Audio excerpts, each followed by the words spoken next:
Mai tōna Fāri'Ira'a I te piti no te pāmateti piti tautini piti ahuruma pitira, piti hanere toru ahuru uri ta teie Puna'auia I Pā'ea I fāri'i. Mo uri o te Pā'ea o te atu mai te hia, mai te titau hia e te Fāri'Ira'A. Si on amène du bien-être animal, c'est parce que e inha e amana to uri whahepohia mato e whaohia to naurara. Te vera I hoa te tei whaaturera I poringe te awhrani, in e te ora o animara.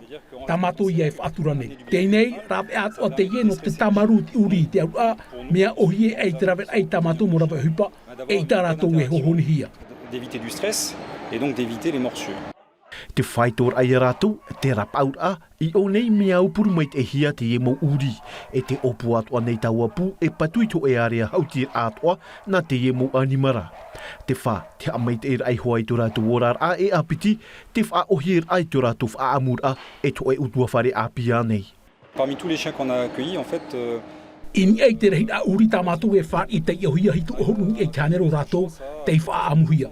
Te awhar au rātou ua hoi oia te ūtuafare tumu. Wa I te hia mātou I te rātou mo whatu. Te tei awhar ai ūtuafare a pia. Te toe a ahuru ni e tānere ua haapoe rohia. E te tei atu mo uri te I onei noaia. Les chiens qui sont là, qui sont en attente d'adoption. E no te hamai te e atua tā rātou ohipar ai e te are au te whiwhi o te mo uri ōvere, te opu atua nei te mo rawe ohipa a teie pu e te reiru tui te mo Fāri'Ira'A, ia māramara mamai te eit mo tamari I ni e te ohipa tano, e tano ore no te wha amuit uri.